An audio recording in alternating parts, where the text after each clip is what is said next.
Features are popping up on trails all over the place nowadays. They could be man-made, they could be natural, but having the skills to ride this stuff can make it a lot more fun.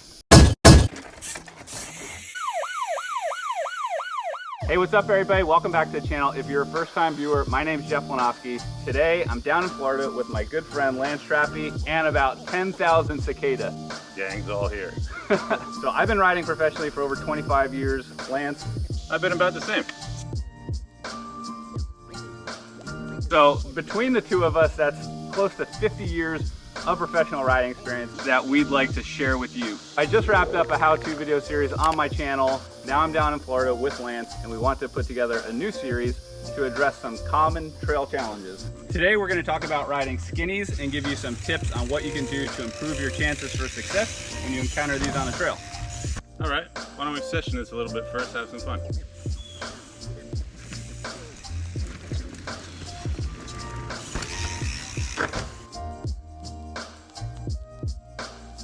All right, so Lance, what would you say is the #1 most common mistake you see riders make when they attempt to ride skinnies? I would say sitting down is the #1 thing you don't want to do. Sitting down is definitely a no-no. It's really bad for bike body separation. So rule #1, when you hit skinnies? I would say stand up and probably drop the seat, really. Yep. Get it out of the way. And pedals level. All right, so now that you're riding skinnies and you're doing it standing,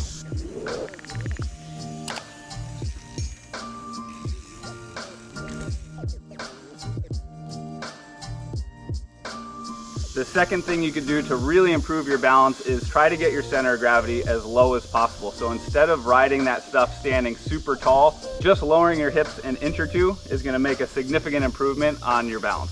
As far as lowering your weight to increase that effect, you may also find that putting one pedal all the way down is going to stabilize you even further and get you more locked in on the balance. Yeah, so when you're standing, you have to balance your bike side to side and make sure you're putting equal pressure on both pedals. When you drop that pedal, it's almost like a pendulum effect. It puts all your weight below your axles and really helps you balance great. But you really want to do that on stuff where you can coast. You got to have some momentum and not worry about turning the pedals. All right, so Lance, you're riding a balance beam, you've got your center of gravity low, you still find yourself going off a little bit and you can't steer your bike. How do you get yourself back on track?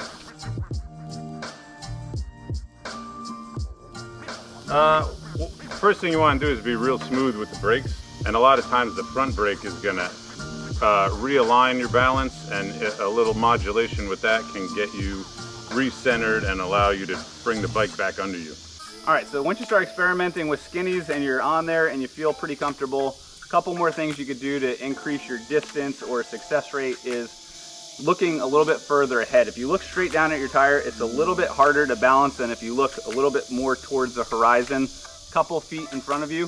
If you're going real fast, you might increase that distance. If you're going real slow, you could shorten it, but try not to stare down directly at your front tire, as tempting as it might be, because you don't want it to fall off what you're riding.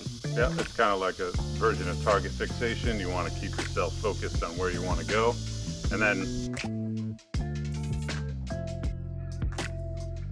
that all starts also with coming into it at a straight line, getting set up, and getting yourself driving over the obstacle and not hesitating or being off balance right away. All right, so hopefully you found those tips useful. All right, and now we're going to go into the archives and see what we can do to be entertaining. We'll go way back and show you some of our best balance lines to date.